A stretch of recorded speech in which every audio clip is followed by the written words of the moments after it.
رئیسہ سے بات کرو. مجھے اپنے سے زیادہ تکلیف اس بات کی ہے کہ وہ اس کی تصویریں چلا رہے ہیں.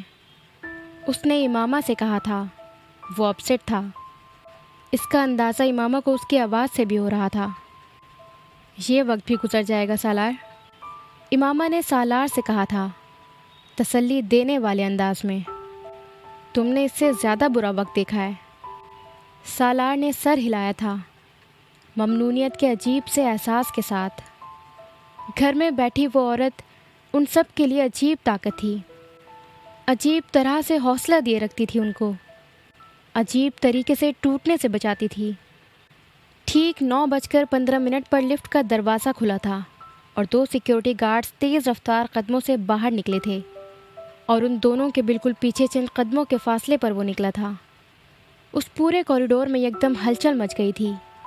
وہاں پہلے سے کھڑے سیکیورٹی آفیشل اور پروٹوکول کے اہلکار یکدم الرٹ ہو گئے تھے. وہ بے حد تیز قدموں سے ان 2 سیکیورٹی گارڈز کے عقب میں چل رہا تھا اور اس کے بالکل پیچھے اس کے اپنے عملے کے چند افراد بے حد تیز قدموں سے اس سے قدم ملانے کی کوشش کر رہے تھے.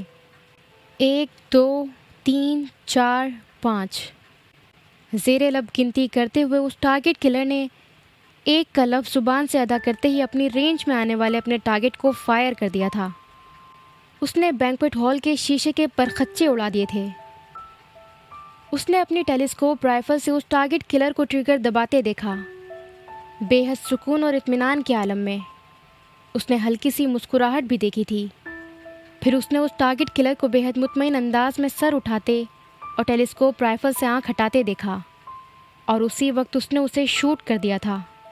ایک مدھم ٹک کی آواز کے ساتھ اس نے کھڑکی سے اس کے بھیجے کو اڑتے دیکھا اور اپنے کمرے کے باہر بھاگتے قدموں کا شور. اس کا مشن پورا ہو چکا تھا. اب اسے یہاں سے فرار کرانے والے اس کے منتظر تھے. 9:15 پر بالآخر لفٹ کا دروازہ کھلا تھا اور حمین سکندر اپنے 2 ذاتی محافظوں کے پیچھے باہر نکلا تھا. اس کے پیچھے اس کے عملے کے باقی افراد تھے.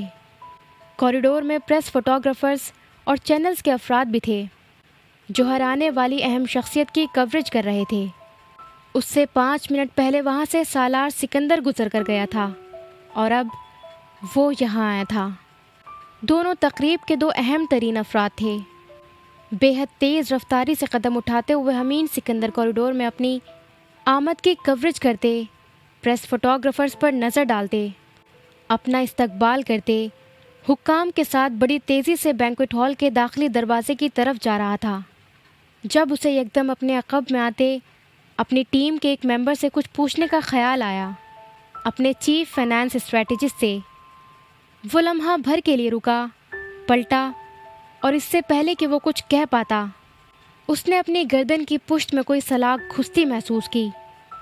پھر شیشہ ٹوٹنے کی آوازیں اور پھر چیخوں کی اور پھر کوئی اسے زمین پر گراتا ہوا اس پر لیٹا تھا اور پھر کوئی چیخا تھا، سامنے والی بلڈنگ سے گولی چلائی گئی ہے. اور اس وقت پہلی بار حمین کو احساس ہوا اس کی گردن کی پشت پر کیا ہوا ہے. تکلیف شدید تھی، ناقابل برداشت تھی. وہ حواس میں تھا، سب کچھ سن رہا تھا. اسے اب زمین پہ ہی گھسیٹتے اس کی سیکیورٹی ٹیم وہاں سے لفٹ کی طرف لے جا رہی تھی اور اس وقت حمین کو پہلی بار سالار سکندر کا خیال آیا تھا اور اس کا دل اور دماغ بیک وقت ڈوبے تھے. سالار سکندر نے بینکویٹ ہال میں اسٹیج پر رکھی اپنی نشست پر بیٹھے ہوئے اپنی تقریر کے نوٹس پر ایک نظر ڈالتے ہوئے اس بینکویٹ ہال کے داخلی دروازے کے بالمقابل شیشے ٹوٹنے کی آواز سنی تھی. اس نے بے یقینی سے بہت دور کھڑکی کے اس شیشے کی گرتی کرچیاں دیکھی تھیں. وہ ساؤنڈ پروف، بلٹ پروف شیشے تھے. ٹوٹ کیسے رہے تھے؟ ایک لمحے کے لیے اس نے سوچا تھا اور پھر اس نے ہال کے عقبی حصے اور باہر کوریڈور میں شور سنا تھا. اور اس سے پہلے وہ کچھ سمجھ سکتا اس سمیت اسٹیج پر بیٹھے ہوئے لوگوں کو سیکیورٹی گارڈز کور کرتے ہوئے اسٹیج کے عقب میں کھینچتے ہوئے فرش پر لیٹنے کا کہہ رہے تھے. ہال میں اب شور تھا. گارڈز چلا چلا کر احکامات دے رہے تھے اور جس اہم شخصیت کے ساتھ جو بھی سیکیورٹی پر مامور تھے وہ اسے محفوظ کرنے میں مصروف تھے. وہاں موجود ہر شخص خاص تھا، اہم تھا۔ وہ دنیا کے کامیاب انسانوں کا مجمع تھا جو اب زندگی بچانے کی جدوجہد میں مصروف تھا۔ اور وہاں زمین پر اوندھے منہ لیٹے سالار کو حمین کا خیال آیا تھا اور اس کا دل کسی نے مٹھی میں لیا تھا۔ ہال میں اس کے بعد حمین سکندر کو داخل ہونا تھا اور وہ نہیں آیا تھا۔ تو کیا یہ حملہ اس پر؟ وہ سوچ نہیں سکا اور زمین سے اٹھ گیا۔ گارڈز نے اسے روکنے کی کوشش کی۔ اس نے انہیں دھکا دیا اور چلایا، دور ہٹو۔ وہ اس کے پیچھے لپکے تھے۔ وہ زمین پر لیٹے لوگوں کو پھلانگتا گارڈ سے ٹکراتا داخلی دروازے تک آ گیا تھا جو اس وقت سیکیورٹی حکام سے بھرا ہوا تھا، اور اس ہجوم میں بھی اس نے ریسیپشن رنر کے ساتھ سفید ماربل کے فرش پر خون کے نشانات دیکھے تھے جو پورے فرش پر لفٹ تک گئے تھے۔ کس کو گولی لگی ہے؟ اس نے اپنے سر دھوتے وجود کے ساتھ وہاں ایک سیکیورٹی آفیشل کا کندھا پکڑ کر پوچھا۔ حمین سکندر۔ سالار کے قدموں سے جان نکل گئی تھی۔ وہ لڑکھڑایا تھا۔ ان دونوں سیکیورٹی گارڈز نے اسے سنبھالا۔ کیا وہ زندہ ہے؟ اس نے اس سیکیورٹی اہلکار سے دوبارہ پوچھا۔ جواب نہیں آیا۔ امامہ اس ہوٹل کے 7ویں فلور پر سالار سکندر کے کمرے میں تھی۔ وہ ایک سوٹ تھا اور ان کے برابر کے کمرے میں حمین رہ رہا تھا۔ امریکہ شفٹ ہو جانے کے بعد امامہ سالار کے ہر سفر میں اس کے ساتھ جا رہی تھی۔ اس سفر میں حمین بھی ان کے ساتھ تھا۔ وہ اسی کے ذاتی طیارے پر آئے تھے۔ وہ افریقہ 2 دہائیوں سے بھی زیادہ عرصے کے بعد آئی تھی اور اس بار وہ کانگو بھی جانا چاہتے تھے اپنی پرانی یادیں تازہ کرنے کے لیے۔ ان تینوں نے کچھ دیر پہلے اکٹھے ہی کمرے میں ناشتہ کیا تھا۔ اس کانفرنس کے بعد وہ سہ پہر کو کنشاسا جانے والے تھے اور امامہ اس وقت اپنی پیکنگ میں مصروف تھی۔ وہ کچھ ہی دیر پہلے اس سوٹ میں اپنے اور حمین کے بیڈ روم کا درمیانی دروازہ کھول کر اس کا سامان بھی پیک کرائی تھی۔ اپنے بیگ کی زپ بند کرتے ہوئے اس نے اپنے کمرے کے دروازے پر زوردار دستک سنی تھی۔ وہ بری طرح ہڑبڑائی۔ پھر اس نے جا کر دروازہ کھولا۔ پورا کوریڈور سیکیورٹی حکام سے بھرا ہوا تھا اور گارڈز تقریباً ہر کمرے کے دروازے پر تھے۔ آپ ٹھیک ہیں؟ ان میں سے ایک نے پوچھا۔ ہاں، کیوں؟ اس نے حیرانی سے کہا۔ وہ دونوں بڑی تہذیب سے اسے ہٹاتے ہوئے اندر چلے آئے تھے اور انہوں نے اندر آتے ہی کھڑکی کے کھلے ہوئے بلائنڈز بند کیے۔ پھر ان میں سے ایک حمین کے کمرے کا دروازہ کھول کر اندر چلا گیا اور کچھ دیر بعد لوٹا۔ کیا بات ہے؟ امامہ اب شدید تشویش کا شکار ہوئی تھی۔ ایک ایمرجنسی ہو گئی ہے، آپ کمرے سے باہر مت نکلیں۔ اگر کچھ مسئلہ ہو تو ہمیں بتا دیں، ان میں سے ایک کہہ رہا تھا۔ دوسرا اس کا باتھ روم اور وارڈروب برق رفتاری سے چیک کرایا تھا۔ وہ جس تیز رفتاری سے آئے تھے اسی تیز رفتاری سے باہر نکل گئے تھے۔ امامہ پر جیسے گھبراہٹ کا حملہ ہوا تھا۔ وہ سالار اور حمین کو اس وقت فون نہیں کر سکتی تھی کیونکہ فون سروس اس وقت کام نہیں کر رہی تھی، مگر اس نے ٹی وی آن کر لیا تھا جہاں پر مقامی اور بین الاقوامی چینلز اس کانفرنس کی براہ راست کوریج کرنے میں مصروف تھے۔ اسکرین پر پہلی تصویر ابھرتے ہی امامہ کھڑی نہیں رہ سکی۔ وہ صوفے پر بیٹھ گئی۔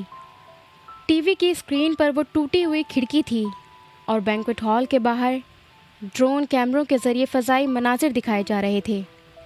اسکرین پر سرخی بار بار نمودار ہو رہی تھی جو اس گلوبل کانفرنس پر ہونے والے حملے اور فائرنگ کی خبر بریکنگ نیوز کی طرح سے چلا رہے تھے، مگر وہ نیوز نہیں تھی جس نے امامہ کو بدحواس کیا تھا۔ وہ ہیڈ لائنز تھی جو بار بار آ رہی تھی۔ TIA کے سربراہ حمین سکندر اس حملے میں شدید زخمی۔ امامہ کو لگا اسے سانس آنا بند ہو گیا ہے۔ اس نے اٹھنے کی کوشش کی، وہ اٹھ نہیں سکی۔ اس نے چیخنے کی کوشش کی تھی مگر وہ چیخ بھی نہیں سکی۔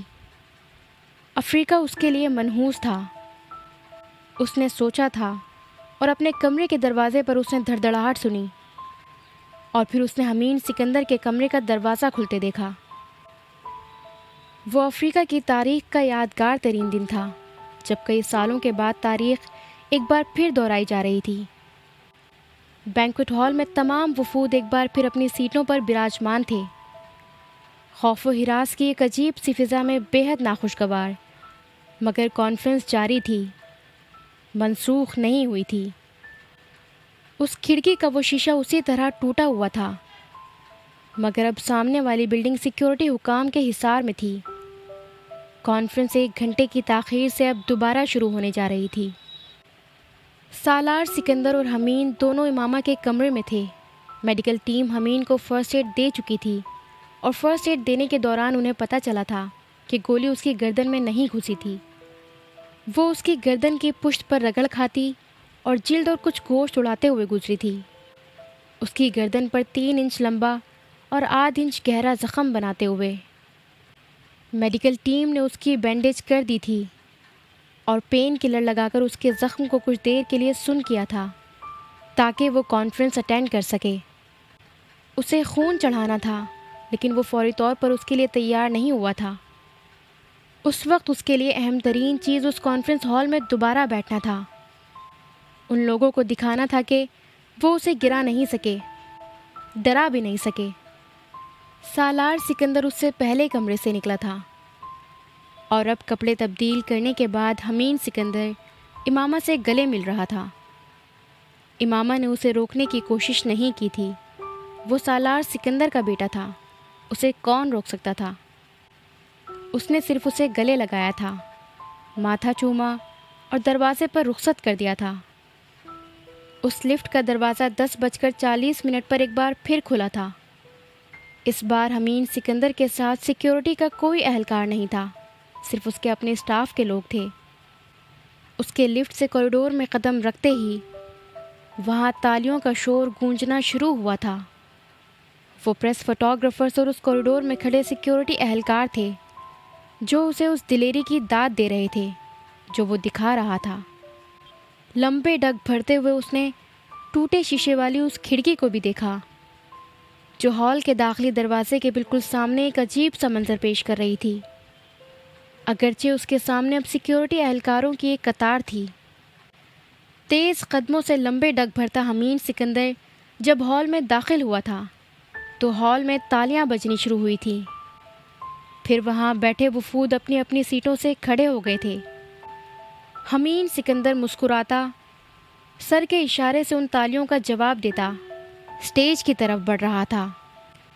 اسٹیج پر بیٹھے ہوئے لوگ آہستہ آہستہ کھڑے ہونا شروع ہوئے تھے، اور پھر حمین نے سالار سکندر کو کھڑے ہوتے دیکھا تھا۔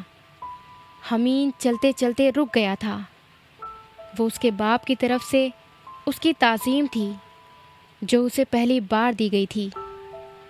ایک لمحہ ٹھٹکنے کے بعد حمین سکندر نے اسٹیج کی سیڑھیاں چڑھنا شروع کر دیا تھا۔ دنیا بھر کے ٹی وی چینلز وہ مناظر دکھا رہے تھے۔ دلیری کا ایک مظاہرہ وہ تھا جو دنیا نے کئی سال پہلے اسی افریقہ میں سالار سکندر کے ہاتھوں دیکھا تھا۔ جرأت کا ایک مظاہرہ یہ تھا جو آج اسی افریقہ میں وہ حمین سکندر کے ہاتھوں دیکھ رہے تھے۔ اسٹیج پر اب TIA اور SIF کے دونوں سربراہان مل رہے تھے اور اس میمورنڈم پر دستخط کر رہے تھے جس کے لیے وہ وہاں آئے تھے، اور پھر اس کے بعد حمین سکندر نے تقریر کی تھی۔ اس نے اسی آخری خطبے سے اپنی تقریر کا آغاز کیا تھا جس کا حوالہ کئی سال پہلے اس کے باپ نے افریقہ کے اسٹیج پر دیا تھا۔ بڑی بابرکت ہے وہ ذات جس کے ہاتھ میں ہے بادشاہی، اور وہ ہر چیز پر پوری طرح قادر ہے۔ اس نے سورہ ملک کی آیات سے تقریر کا آغاز کیا۔ وہ ذات جس نے پیدا کیا موت اور زندگی کو تاکہ آزمائش کرے تمہاری کہ کون تم میں زیادہ اچھا ہے عمل میں، اور وہ زبردست ہے، بے انتہا اور معاف فرمانے والا بھی۔ اس ہال میں ایسی خاموشی تھی کہ سوئی بھی گرتی تو اس کی آواز آتی۔ بے شک اللہ تعالیٰ ہر چیز پر قادر ہے، وہ کن کہتا ہے تو چیزیں ہو جاتی ہیں، جو دشمنوں کی چالیں انہیں پر الٹا دیتا ہے۔ کئی سال پہلے SIF نے سود کے خلاف اپنی پہلی جدوجہد افریقہ سے شروع کی تھی۔ یہ وہ زمین تھی جس پر میرے باپ نے ایک سودی نظام کے اعلی کار کے طور پر کام کرتے ہوئے سود کے خلاف کام کرنے کا فیصلہ کیا تھا۔ اس سود کو جسے آخری خطبے میں نبی آخری الزماں صلی اللہ علیہ وسلم نے حرام قرار دیا تھا، اور اس آخری خطبے میں صرف یہ سود نہیں تھا جس کے خاتمے کا فیصلہ کیا تھا، یہ مساوات بھی تھی جس کا حکم دیا گیا تھا۔ انسانوں کو ان کے رنگ، نسل، خاندانی نام و نسب کے بجائے صرف ان کے تقوی اور پارسائی پر جانچنے کا۔ SIF اور TIA آج اسی مشن کو آگے بڑھانے کے لیے دنیا کے سب سے بڑے گلوبل فنڈ کا قیام عمل میں لایا ہے۔ وہ بات کر رہا تھا اور پوری دنیا سن رہی تھی۔ وہ آخری نبی صلی اللہ علیہ وسلم کا حوالہ دیتا ہوا بات کر رہا تھا، اور وہ پھر بھی اسے سننے پر مجبور تھے، کیونکہ وہ باعمل بہترین مسلمان تھے جن کے قول و فعل میں دنیا کو تضاد نظر نہیں آ رہا تھا، جو طاقتور تھے تو دنیا ان کے دین کو بھی عزت دے رہی تھی اور اس دین کے پیغمبر کو بھی۔ وہ ایک گولی جو دنیا کی تاریخ بدلنے آئی تھی، وہ کاتب تقدیر کے سامنے بے بس ہو گئی تھی۔ تاریخ ویسے ہی لکھی جا رہی تھی جیسے اللہ تعالیٰ چاہتا تھا، اور وہی لکھ رہے تھے جن کو اللہ نے منتخب کیا تھا۔ بے شک طاقت کا سرچشمہ اللہ ہی کی ذات ہے، جس کی محبت وہ آب حیات ہے جو زندگی کو دوام بخشتا ہے اس دنیا سے اگلی دنیا تک۔ رئیسہ سالار صرف ایک سوال کا جواب چاہتی تھی اپنے باپ سے، صرف ایک چھوٹے سے سوال کا، کہ اس نے اس کی فیملی کو کیوں مار ڈالا تھا، اور اگر انہیں مار ڈالا تھا تو اسے کیوں چھوڑ دیا تھا، یا اس کی زندگی اس کے باپ کی چوک کا نتیجہ تھی۔ سوالات کا ایک انبار تھا جو وہ اس سے کرنا چاہتی تھی۔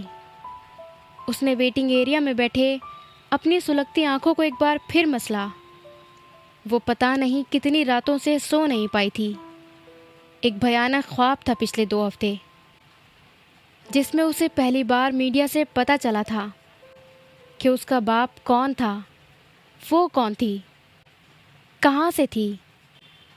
وہ سالار سکندر اور امامہ ہاشم کی بیٹی نہیں تھی، وہ یہ جانتی تھی، لیکن اسے ہمیشہ یہی بتایا گیا تھا کہ وہ سالار کے ایک دوست کی بیٹی تھی جو ایک حادثے میں اپنی بیوی سمیت ہلاک ہو گیا تھا، اور پھر سالار نے اسے اڈاپٹ کر لیا۔ مگر اب اس کی زندگی میں اچانک فرید آ گیا تھا، جسے ٹی وی دیکھتے ہوئے بھی اس کا ذہن اس سے کسی بھی رشتے سے انکاری تھا، مگر اس سے کوئی فرق نہیں پڑتا تھا۔ وہ حقیقت کو جھٹلا نہیں سکتی تھی۔ وہ سب اس بھونچال میں اس کے پاس آ گئے تھے، حمین، جبرائیل، عنایہ، امامہ، سالار اور ہشام بھی، اسے یہ بتانے کہ انہیں کوئی فرق نہیں پڑتا تھا کہ وہ کون تھی، کیا تھی۔ وہ ان کے لیے رئیسہ تھی، وہی پہلے والی رئیسہ۔ وہ ان سب کی شکر گزار تھی، ممنون تھی، احسان مند تھی، اور اس نے ان سب کو یہ احساس دلا دیا تھا کہ وہ بالکل ٹھیک تھی، مگر وہ ٹھیک نہیں تھی۔ اندر ہونے والی توڑ پھوڑ بے حد تھی، اس لیے بھی کہ وہ اس خاندان کی ذلت اور رسوائی کا سبب بن رہی تھی جنہوں نے اس پر رحم کھاتے ہوئے اس کو پالا تھا۔ اسے ایک لہجہ بھر کے لیے بھی سالار سکندر پر اپنے باپ کے لگائے ہوئے الزامات کے جھوٹا ہونے میں کوئی شک نہیں ہوا تھا، اور اس کے یہاں آنے کی وجہ بھی وہی الزامات بنے تھے۔ وہ کسی کو بتائے بغیر صرف اپنے تعلقات کو استعمال کرتے ہوئے یہاں تک آنے میں کامیاب ہوئی تھی، اپنے خاندان کو بے خبر رکھتے ہوئے۔ غلام فرید جیل کے ایک اہلکار کے ساتھ اس کمرے میں داخل ہوا تھا جہاں وہ بیٹھی ہوئی تھی۔ دونوں نے خاموشی سے ایک دوسرے کو دیکھا، پھر وہ جیل اہلکار وہاں سے چلا گیا تھا۔ غلام فرید کچھ نروس انداز میں اسے دیکھ رہا تھا۔ وہ کئی لمحے اسے دیکھتی رہی، پھر اس نے مدھم آواز میں کہا، آپ نے مجھے پہچانا؟ نہیں۔ ایک لہجہ کی تاخیر کے بعد فرید نے کہا، میں آپ کی سب سے چھوٹی بیٹی ہوں جسے مارنا بھول گئے تھے آپ۔ وہ طنز نہیں، تعارف تھا، اور اس کے علاوہ اپنا تعارف کسی اور طرح سے نہیں کروا سکتی تھی وہ۔ چنی؟ بہت دیر سے غلام فرید اس کا چہرہ دیکھتے رہنے کے بعد بے ساختہ بڑبڑایا تھا۔ رئیسہ نے ہونٹ بھینچ لیے، اس کی آنکھیں پانی سے بھر گئی تھیں۔ اس کے باپ نے اسے پہچان لیا تھا۔ وہ اب اس کا وہ نام یاد کرنے کی کوشش کر رہا تھا جو اس نے لکھوایا تھا، پر یاد نہیں کر سکا۔ اس نے چنی کو ایک بار پھر دیکھا، بغور دیکھا۔ وہ میم صاحب لگ رہی تھی، اپنی سانولی رنگت کے باوجود۔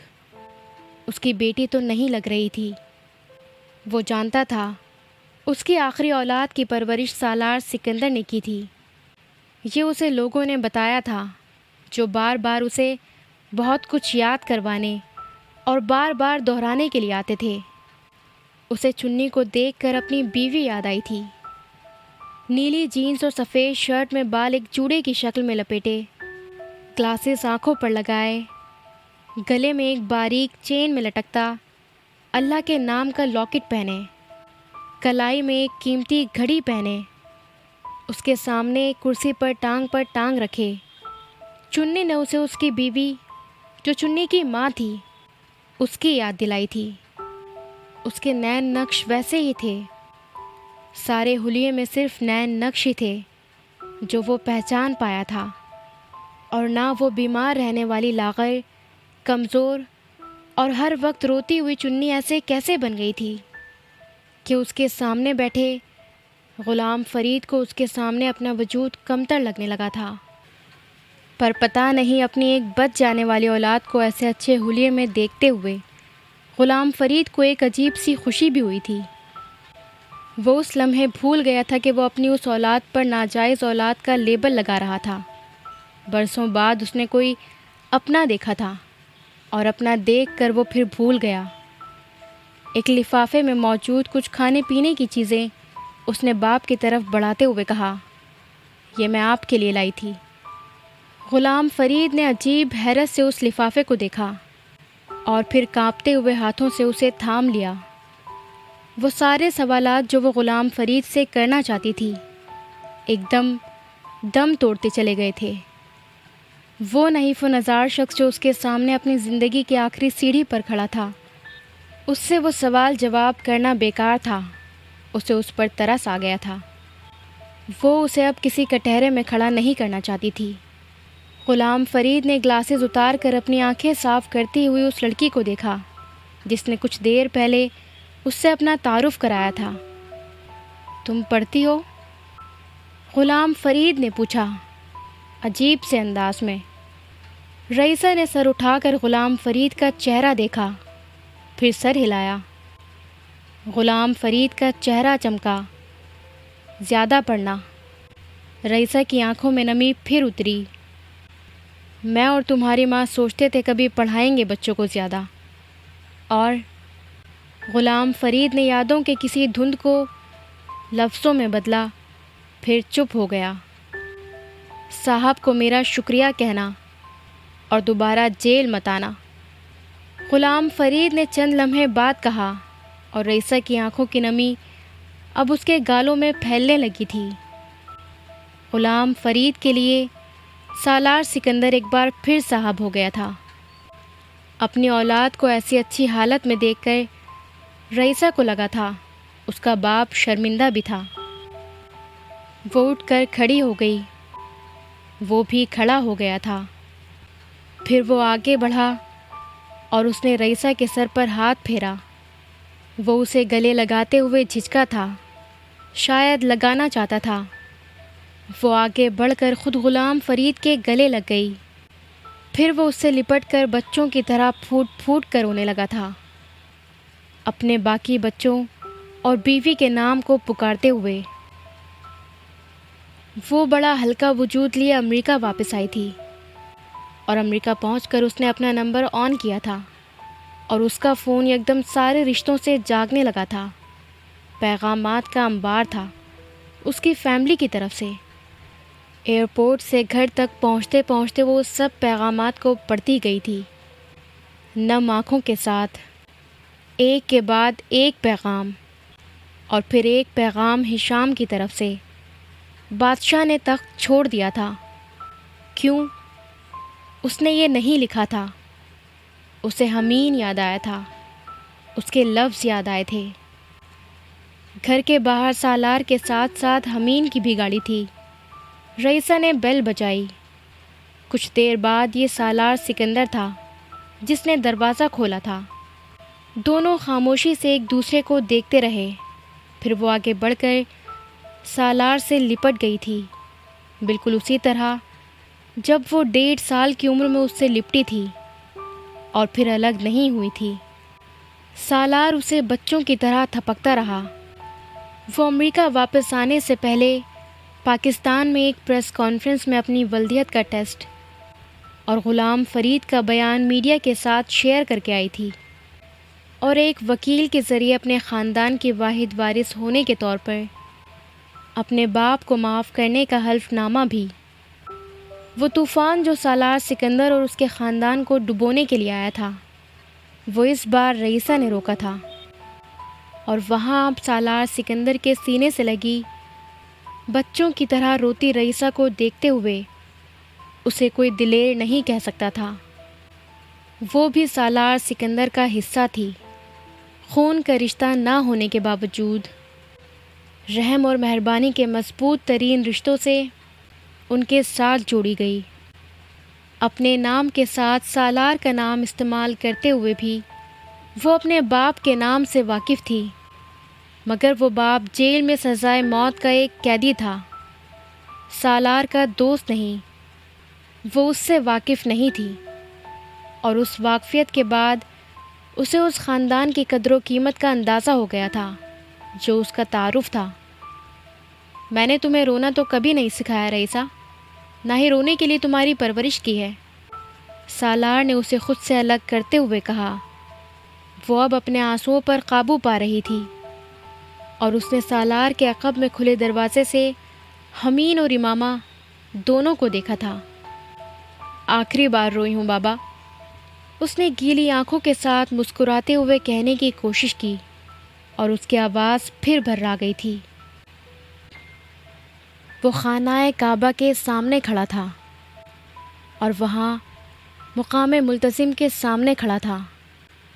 کتنی بار وہ یہاں آیا تھا اور کتنی بار یہاں آ کر کھڑا ہوا تھا، اسے اب گنتی بھی بھول چکی تھی، لیکن ہر بار کی طرح اس بار بھی وہ وہاں اسی حالت میں کھڑا تھا، ہیبت کے عالم میں، عجز کی کیفیت میں۔ دنیا کی کوئی جگہ سالار سکندر کو مٹی نہیں کرتی تھی، صرف وہ جگہ تھی جو اسے خاک بنا دیتی تھی، اور وہ خاک بننے ہی وہاں آتا تھا، ہر بار اپنی اوقات جاننے اور اس کی یاد دہانی کے لیے۔ ہر بار جب دنیا اسے کسی چوٹی پر بٹھاتی تھی تو وہ اپنے فخر اور تکبر کو دفنانے یہاں آتا تھا۔ آج بھی آیا تھا، بلکہ بلایا گیا تھا۔ خانہ کعبہ کا دروازہ کھولا جا رہا تھا، سیڑھی لگی ہوئی تھی، اور وہ دنیا کے مختلف خطوں سے آئے ان 10 مسلمانوں میں شامل تھا جنہیں خانہ کعبہ کے اندر ہونے والی صفائی کی سعادت کے لیے چنا گیا تھا، اور یہ اعزاز اس کے حصے کس نیکی کے عوض آیا تھا، یہ ابھی تک سمجھ میں اس کی نہیں آ رہا تھا۔ کرم تو اس پر اللہ کا ہمیشہ رہا تھا، لیکن اس کے باوجود وہ اپنے نامہ اعمال میں ایسی کوئی نیکی کھوج رہا تھا جو ایسے کرم کا باعث بنتی۔ وہ شاہی خاندان کا مہمان بن کر پچھلے سالوں میں کئی بار حج اور عمرے کی سعادت حاصل کر چکا تھا، امامہ کے ساتھ بھی، اس کے بغیر بھی، مگر یہ دعوت نامہ جو وہاں سے اس بار آیا تھا وہ سالار سکندر کو کسی اور ہی کیفیت میں لے گیا تھا۔ ایسا انعام اور اتنا انعام، ایسا کرم اور اتنا کرم۔ وہ خطا کار اور گناہ گار تھا، ایسا کیا کر بیٹھا تھا کہ وہ اسے درگزر کر رہا تھا، یوں عطا کر رہا تھا، وہ بھی جو وہم و گماں میں بھی نہ آنے والی باتیں ہوں۔ امامہ بھی وہاں تھی، ایک دوسری قطار میں انہی افراد کی فیملیز کے ساتھ، اور اب خانہ کعبہ کے کھلتے ہوئے دروازے سے وہ سالار سکندر کو سیڑھیاں چڑھ کر اندر جاتا دیکھ رہی تھی۔ وہ اندر جانے والا آخری شخص تھا۔ معجزہ ہی تھا، وہ زندہ تھا، صحت مند، تندرست، چاق و چوبند، اس عمر میں بھی 20-22 گھنٹے کام کرتے رہنے کی سکت کے ساتھ۔ ڈاکٹرز کہتے تھے اس کی زندگی معجزہ تھی، اور اس کی ایسی صحت مند زندگی معجزے سے آگے کی کوئی شے۔ 42 سال کی عمر میں اسے ٹیومر ہوا تھا، اور اب وہ 58 سال کا تھا۔ جو ٹیومر اسے ہوا تھا وہ 7 سے 10 سال کے اندر انسان کو ختم کر دیتا تھا، اور وہ 16 سال سے زندہ تھا۔ ہر 6 مہینے کے بعد اپنی رپورٹس کو دیکھتا تھا۔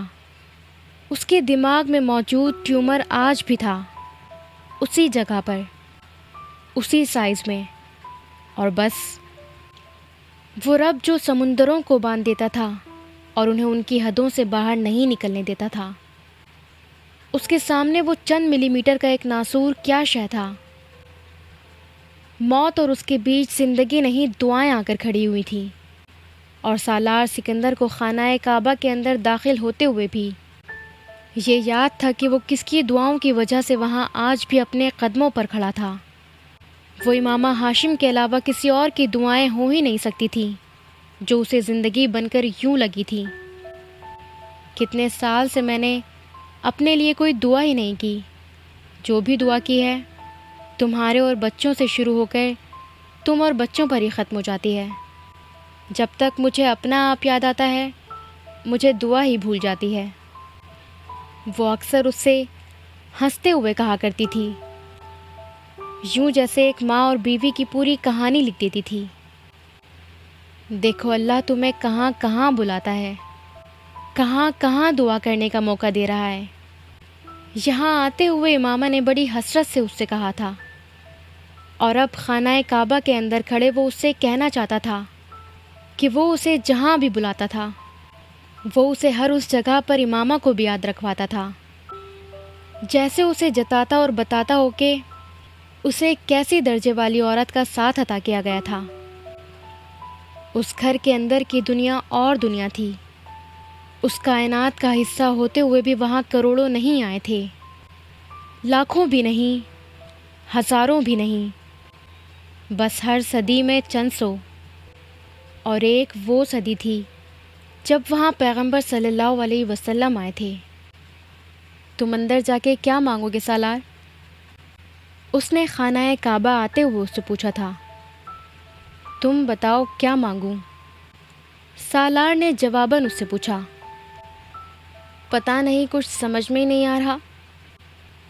وہ رونے لگی، اور اس دعوت نامے کو دیکھنے کے بعد بار بار یہی ہو رہا تھا۔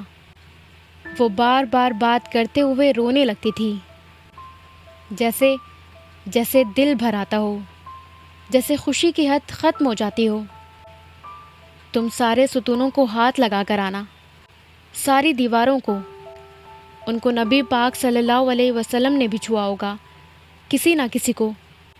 پھر تم باہر آؤ گے تو سب سے پہلے میں تمہارا ہاتھ چھوؤں گی، وہ بچوں جیسے انداز میں کہہ رہی تھی، اور خانہ کعبہ کے اندر اس کی دیواروں، ستونوں کو آب زمزم سے دھوتے چھوتے سالار سکندر کی سمجھ میں آ گیا تھا، امامہ ہاشم کیوں یاد آتی ہے ایسی ہر جگہ پر، کیوں دعا والی ہر جگہ پر سب سے پہلے اس کے لیے دعا کرنا یاد آتا تھا، کیونکہ وہ عشق رسول اللہ صلی اللہ علیہ وسلم تھا، خالص، غرض کے بغیر تھا، قربانیوں سے گندھا تھا۔ یہ کیسے ممکن تھا وہاں سے جواب نہ ملتا، بھلا دیا جاتا؟ وہاں اندر کھڑے سالار سکندر کو اپنی شادی سے پہلے کا وہ خواب یاد آیا تھا، اور بالکل اسی وقت باہر حرم کے صحن میں کھڑی امامہ کو بھی وہی خواب یاد آیا تھا، خانہ کعبہ کا وہ کھلتا دروازہ جس سے اس نے آج سالار کو اندر جاتے دیکھا تھا، اور تب اس خواب میں اس کھلتے ہوئے دروازے کے اندر وہ جھانک بھی نہیں سکی تھی۔ آدم اور حوا کا وہ سفر وہیں سے شروع ہوا تھا اور اسی دائرے میں گردش کرتا آ رہا تھا۔ وہ کل بھی بخشش اور نعمتوں کے طلبگار تھے، آج بھی اسی طرح ہاتھ پھیلائے کھڑے تھے۔ نم آنکھوں کے ساتھ امامہ نے اب سالار سکندر کو سیڑھیوں سے اترتے دیکھا۔ وہ اس کے پاس آیا تو اس کی آنکھیں بھی نم تھیں۔ دونوں کے پاس ایک دوسرے سے کہنے کے لیے الفاظ نہیں، نم آلودہ نظریں اور مسکراہٹیں تھیں۔ برابر میں کھڑے وہ ایک بار پھر خانہ کعبہ کے اس دروازے کو دیکھ رہے تھے جو آہستہ آہستہ بند ہو رہا تھا، مگر وہ جانتے تھے کہ ان کے رب کی رحمت کا دروازہ ہمیشہ کھلا رہنے والا تھا، ان پر بھی، انسانوں پر بھی۔ اس کی محبت آب حیات تھی جس سے انہیں نوازا گیا تھا، وہ آب حیات جسے پینے والا اپنے رب کی جنت میں ابدی زندگی پاتا ہے۔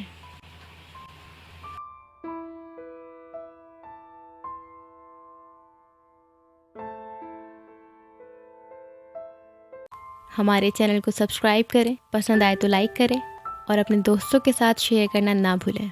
Bye bye.